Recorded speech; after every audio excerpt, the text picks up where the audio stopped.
So as everybody knows, my favorite car in history that we have restored to date was a 1970 Dodge Charger RT with a 426 Hemi, a 4-speed, and a Super Track Pack axle package. It was FK5 with a black top and a black interior. True or false? The FK5 stood for Burnt Sienna. Think you know the answer? Stay tuned after the break and I'll let you know.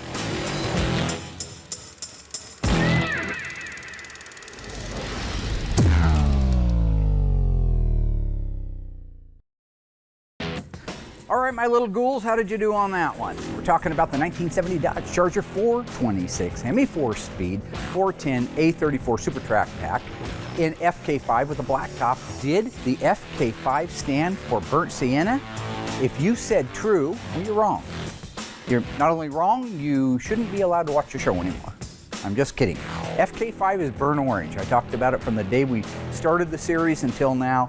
My favorite color, burnt orange. My car happened to also have a burnt orange interior. Now, when I was in 2nd grade, I only had 8 crayons, so I wasn't able to make burnt orange or burnt sienna. So it wasn't until later on in life that I was able to appreciate those colors.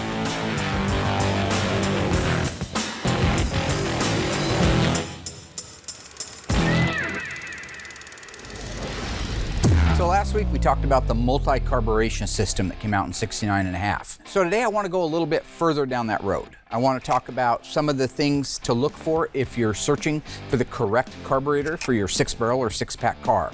So I brought out a completely restored carburetor. Scott Smith up at Harms Auto does all of our carburetor restoration. I also have a Holley remanufactured replica of that carburetor. First off, how do you know this is the correct center carburetor for your 1970, only year they made them, AAR CUDA with an automatic transmission? The list number.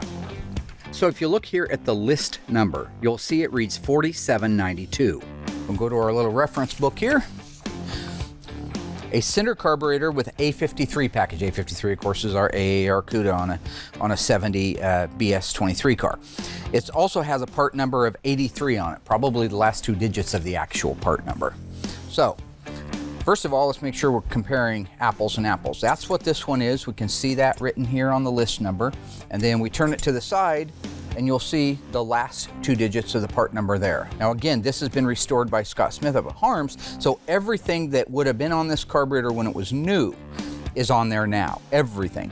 Let's just double check and see if our Holley has that. This carburetor looks very much like that carburetor, but for example, on the front side, we have our list number right here. This, of course, is the front of the same carburetor. No list number here, it appears over here. So I don't know why they chose to do that. Maybe a quick way to be able to identify a replica from an original. This plate right here is a gold cadmium. This plate's a gold cadmium. However, on these screws, they're also gold, where over here they were originally zinc plated. So this would be an accurate restoration on Scott's part. See how these screws have a tapered finish to them. They're tapered out at the bottom. They have a flat slot in them, and they're yellow chromate. These over here are a hex style, probably a 10 millimeter, sadly.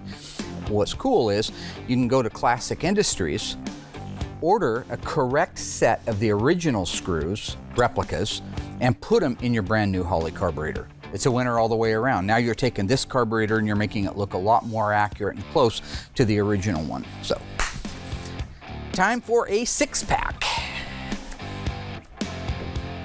Not the beer, the carburetors.